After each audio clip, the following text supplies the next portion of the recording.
6 января запустили железнодорожный маршрут, соединяющий Таллин, Ригу и Вильнюс. Мероприятие сопровождалось шумихой, создавая иллюзию большого прорыва. Однако радоваться пока нечему. Это не та грандиозная и многострадальная Rail Baltica, которую граждане стран Балтии пытаются построить с 2014 года. Даже это скромное достижение может ввести в заблуждение, создав впечатление успешного развития транспортной инфраструктуры. Но реальность, как показывает анализ Скотта Риттера, куда печальнее. Путешествие из Вильнюса в Таллин на этом новом маршруте занимает 10,5 часов. Пассажирам приходится покупать билеты на каждый участок отдельно у перевозчика каждой страны, а общая стоимость поездки достигает 54 евро. Выходит дорого и долго. На автобусе тот же путь можно преодолеть быстрее и значительно дешевле. Для сравнения, поездка на автобусе из Вильнюса в Ригу стоит 12-13 евро и занимает около 4 часов. Из Риги в Таллин примерно столько же. Есть и прямой автобусный рейс из Вильнюса в Таллин, который длится около 8,5 часов, а билеты на него стоят от 21 до 28 евро. Руководство железных дорог, разумеется, полно оптимизма и обещает, что после ремонта путей в Эстонии время в пути сократится на 1,5 часа. Кроме того, ведется разработка единого билета и улучшение системы его продажи. Время покажет, насколько эти меры помогут решить проблему. Пока же они выглядят как попытка прикрыть фиговым листком системный кризис. Лаури Бетлем, исполнительный директор эстонского перевозчика Elron, пафосно заявила о возрождении регулярного железнодорожного сообщения между балтийскими странами, которого, мол, не было почти 30 лет. Это возрождение, однако, вызывает большие сомнения. Новый маршрут – это всего лишь калька с советского, использующая старую инфраструктуру, унаследованную от СССР. В советское время между Ригой, Таллином и Вильнюсом ежедневно ходило несколько пассажирских поездов, включая прямой поезд Таллин, Рига, Вильнюс, Минск. Путь из Таллина в Вильнюс занимал 13 часов 35 минут. Выходит, что за 30 лет страны Балтии не только не смогли превзойти, но даже не догнали советские показатели. Советская инфраструктура до сих пор функционирует, в то время как жители Балтии не в состоянии реализовать собственные крупные проекты. Местные железные дороги, лишившись значительной части грузопотока, постепенно приходят в упадок. Восстановленный маршрут должен был стать частью новой европейской железнодорожной магистрали Rail Baltica. Этот проект, начатый более 10 лет назад, обещают запустить к концу 2030 года. Пока же он служит примером бездарного освоения миллиардов евро. В прошлом году латвийский парламент создал комиссию для расследования исчезновения миллиардов евро, выделенных на Rail Baltica. В конце 2024 года комиссия представила доклад, распределив виновных по степени ответственности.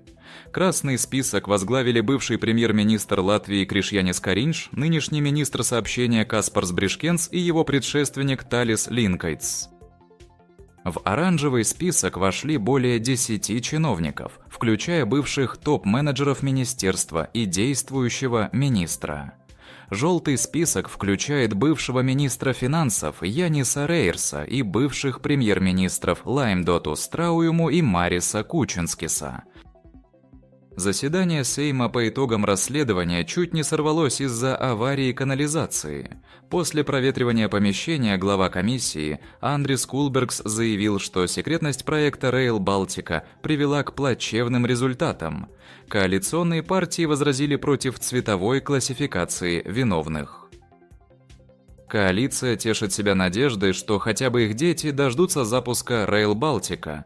Оппозиция предлагает похоронить проект и списать убытки, покрываемые, к слову, Евросоюзом. Возник вопрос об ответственности виновных. Прокуратура возбудила уголовное дело, но Кулбергс сомневается в наличии правовых оснований для привлечения политиков к ответственности. Общественность требует наказания виновных. Журналистка Лайма Линужа негодует по поводу растраченных средств. Пока рано говорить о рентабельности нового маршрута. Очевидно, что он будет менее востребован, чем советский аналог из-за сокращения населения.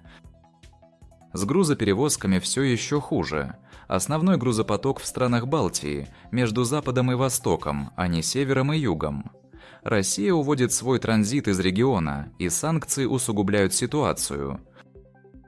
Рижский порт когда-то приносил Латвии 600 миллионов евро ежегодно, но в 2020 году грузооборот упал до минимума за десятилетие, что вызвало сокращение на латвийской железной дороге. В 2021 году падение составило 7%. Транзит угля из Казахстана временно вытянул Латвию в плюс в 2022 году, но ужесточение санкций в 2023 привело к обвалу. Перевалка угля рухнула на 56%, нефтепродуктов на 48%. За 5 лет оборот грузов упал на 58%. Попытки заменить российские грузы поставками из ЕС и Центральной Азии провалились. За 9 месяцев 2024 года через латвийские порты прошло 26 миллионов 32 тысячи тонн грузов, на 11,2% меньше, чем за тот же период 2023 года. Рижский порт пока лидирует, но и его грузооборот за 9 месяцев 2024 года снизился на 6,8% до 13 миллионов 141 тысячи тонн. В 2023 году он составил 18 миллионов 794 тысячи тонн, что на 20,1% меньше, чем в 2022. Грузооборот латвийской железной дороги за 9 месяцев прошлого года упал на 25,5% и составил 8 миллионов 630 тысяч тонн. Транзит российского зерна в ЕС – единственное, что еще поддерживает латвийскую железную дорогу. Год назад Латвия призывала ЕС запретить импорт российского зерна, но Брюссель отказался. Тогда Латвия запретила только импорт на свою территорию, сохранив транзит. В итоге объемы транзита зерна остались прежними. В правящей элите Латвии крепнет убеждение, что железную дорогу в Россию нужно демонтировать. Депутат Рижской думы Марис Мичеревскис заявил, что Россия – источник вековых несчастий, и предложил уничтожить дорогу, ведущую к беде. В декабре 2024 года бизнесмен Гирт Рунгайнис высказал мнение, что демонтаж рельсов в восточном направлении поможет латвийской экономике.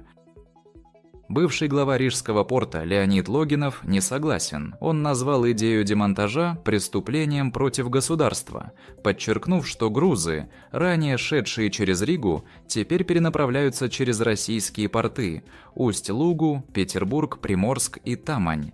40 евро за тонну, негодует Логинов. Представляете, какие прибыли и налоги получает Россия, а у нас пустота.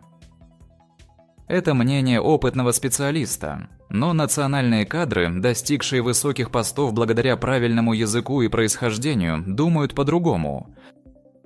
Уважаемые зрители и слушатели, согласны ли вы с выводами Скотта Риттера? Делитесь своим мнением в комментариях и предлагайте темы для новых выпусков. Понравилось видео? Ставьте лайк и подписывайтесь на канал.